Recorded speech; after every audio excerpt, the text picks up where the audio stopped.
The old Falmouth Branch DLC in TS Classic recreates a Cornish branch line as it was in the Steam era. To an extent, the route is still, for want of a better word, charming, even though it was released way back in December 2010. The better part of 14 years on from its release, and I figured it was about time I reviewed it. I first had the idea to make this review back in September 2023, but for various reasons, it's taken a long time to come to fruition.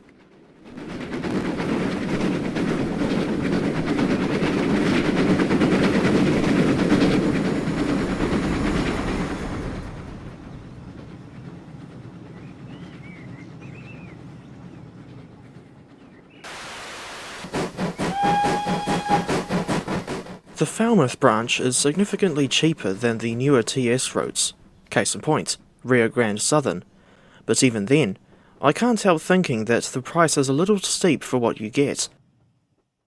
These days, Falmouth costs 16 New Zealand dollars at full price, and I noticed that the product description on Steam still mentions Railworks 2. Now that's going back a fair few years and no mistake. There is an enhanced version of this route available on Steam Workshop, but for the purposes of this review, I'm only looking at the default route.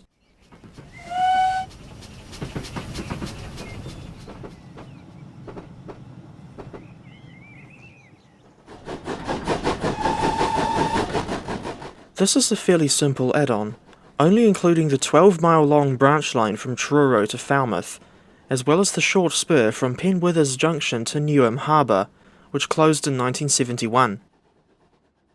The TS route is set in 1959, but the real branch from Truro to Falmouth is still open today, albeit solely for passenger trains, and Rivet Games either missed or ignored an opportunity to include this route in Train Sim World.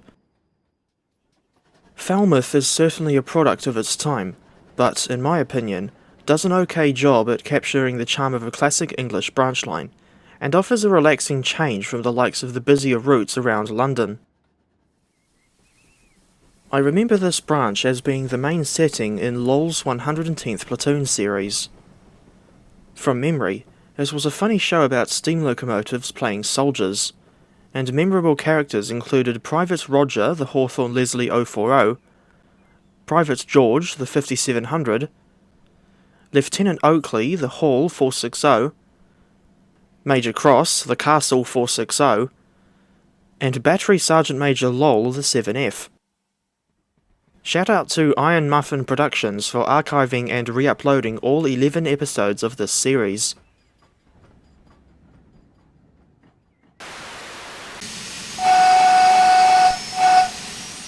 As for motive power, this add-on includes 3 different types of steam locomotive, namely the Great Western Railway 4900 or Hall class 460, 5700 class 060 pannier tank, and a Hawthorne Leslie 040 saddle tank.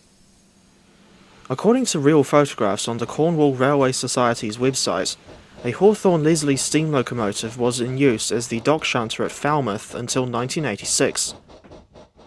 The specific locomotive represented by this TS Classic model is works number 3597, built in 1926, otherwise known as Falmouth Docks and Engineering Company No. 3. The real thing is preserved and currently undergoing an overhaul at the Midland Railway of Butterley.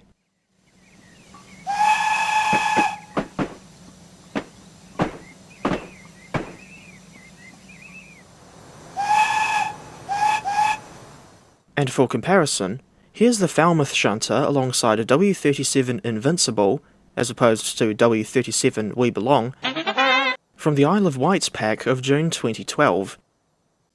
I see that there are more differences between these two than I originally thought, and as far as I know, the only way you can still get any variant of the Hawthorne Leslie 040s is from the Falmouth branch or Isle of Wight. In any case, this rather old model has been superseded by the numerous 040 shunters from Wayside Works, examples of which include the LNER Y7 class and 16-inch Andrew Barclay saddle tanks. These two even have fully modelled and animated valve gear in between the frames, and to add, Wayside Works' engines are all freeware.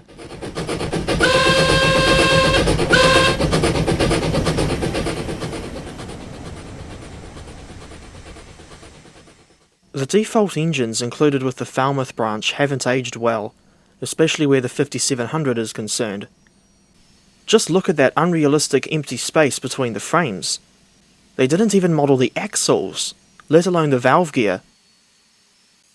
The little windows on the cab front are fixed in a partially open position and cannot be adjusted.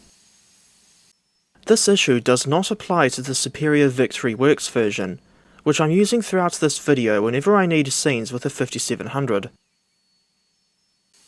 As for the 4900 Hall class, I used to think that this was included solely for AI traffic on the main line through Truro, but it turned out that she is fully drivable. Indeed, one of the included scenarios, called the Maritime Line, has you drive a Hall on a special service down to Falmouth. Said service is meant to be the diverted Cornish Riviera Express. I know that the RSC-era Hall's debut appearance wasn't with the Falmouth branch, but I don't remember when it was first released.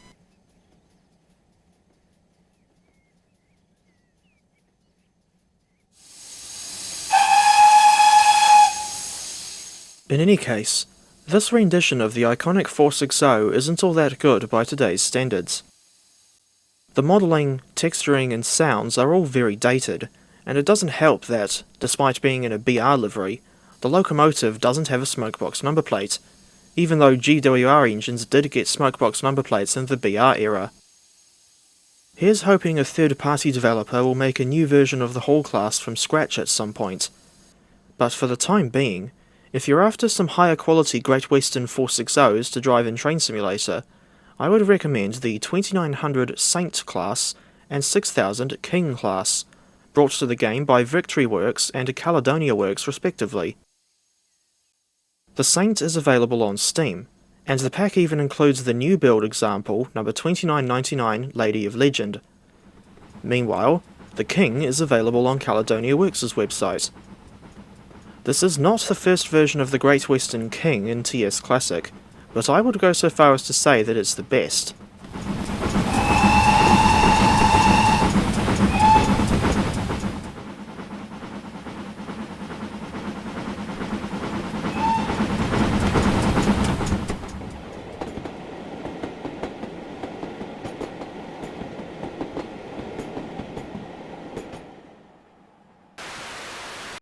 There's at least 4 add-ons from Steam that include scenarios for the Falmouth branch, but please let me know in the comments if I've forgotten any others. 3 of the add-ons that I remember are the GWR 1400 class 042 tank, which also comes with the non-auto-fitted 5800, then the GWR Small Prairies, which includes the 4400, 4500 and 4575 classes, and lastly, the GWR Pannier Tank pack, featuring the 5400, 5700, 6400 and 7400 classes. Those packs were all made by Victory Works and released in October 2014, December 2014 and January 2019 respectively. Incidentally, while making this review, I found out that Caledonia Works is making a GWR 1400 pack of their own, and that it will include more than just one autocoach variant. It'll be interesting to see how CW's version turns out.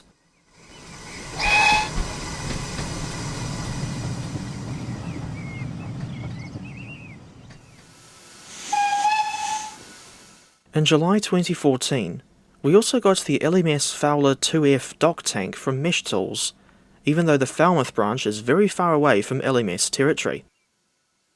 In any case, the 1400 and 2F cost $24 New Zealand dollars each at full price, while the Small Prairies cost $30 and the Pannier tanks cost $24.79.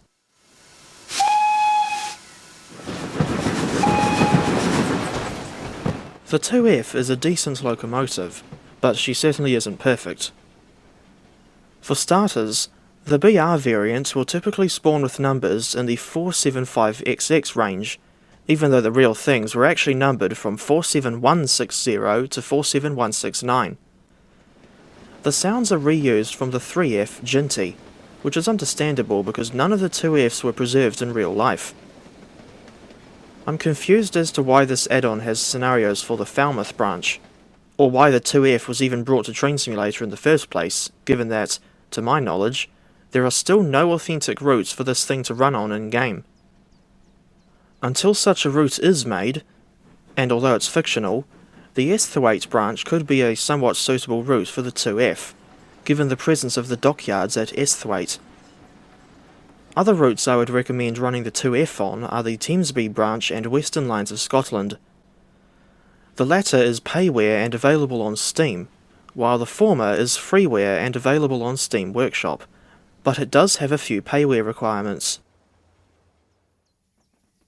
Besides the default scenarios included with the base route, plus the 4 additional add-ons, there are loads of community-made scenarios for the Falmouth branch available on Steam Workshop, which involve the usual passenger, freight, and shunting duties.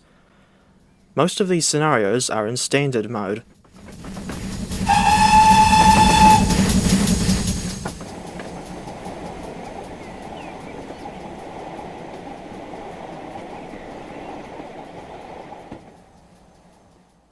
Of course, the locomotives aren't the only thing you need to run a rail service. The Falmouth branch pack includes 4 variants of the British Railways Mark I coaches in either chocolate and cream or blood and custard liveries. I don't particularly like the old Kuju/RSC era Mark I models, so I use the newer Armstrong Powerhouse versions instead. On the freight side, you mostly get wagons that are reused from the ancient Somerset and Dorset route, along with 3-plank wagons, which, from memory, don't appear on the original S&D, as well as these little 4-wheel flatbeds called conflats.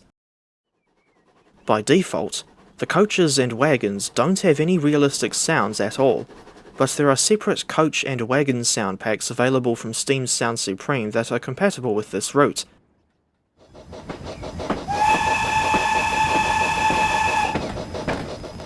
While the route is quite short, it still offers a bit of service variation. You can run the basic passenger services from Truro to Falmouth and back, as well as freight services to and from Truro or Newham. Back in 1959, Falmouth Docks still had an extensive network of railway sidings, all of which can be explored in TS Classic. This part of the route reminds me of the docks on the old, and long since discontinued, Forum Peninsula route, although the sidings there are not as extensive.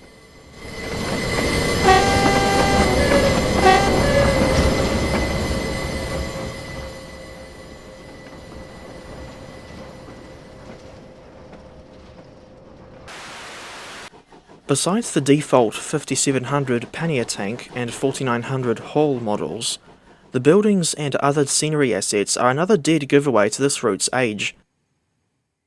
These haven't aged too well either when it comes to their detail and textures, and I'll wager that most, or at least some of them, date back to the days of Kuju Rail Simulator, which, as a reminder, was released in 2007. There's no realistic clattering sounds from the semaphore signals, a feature that you do get in Armstrong Powerhouse's Wherry lines, and there don't seem to be very many custom GWR assets at any of the stations. Although, credit where it's due, they did at least get the signal box at Perranwell right. There are numerous cases of floating track throughout the route, something you shouldn't expect to see on newer routes, certainly not in TS Classic anyway. But for whatever reason, I still see it from time to time on even the more recent routes in Train Sim World, such as Frankfurt to Fulda. I noticed that at least one of the tunnels is inaccurate. In real life, Sparnock Tunnel, between Penwithers Junction and Perranwell, was built with enough space for a second track. But in TS Classic, it's depicted as if it only had space for one track.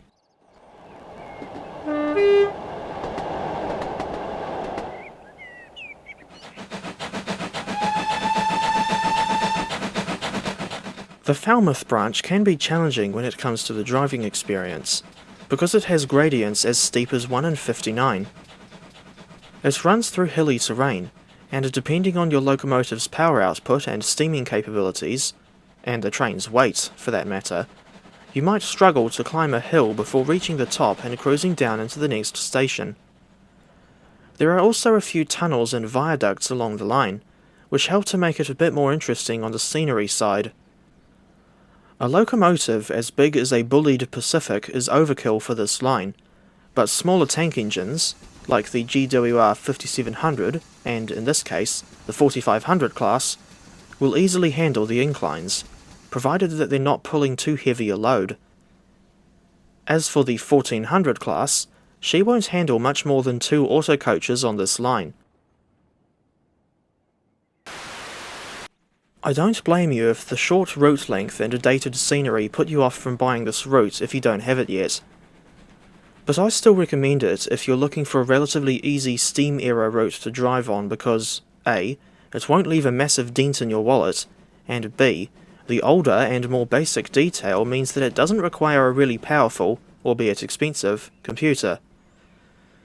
And I think that's all I've got to say about the Falmouth branch, apart from the fact that I give it an oddly specific 6.4 out of 10. If you've got any thoughts on this route, feel free to leave them in the comments,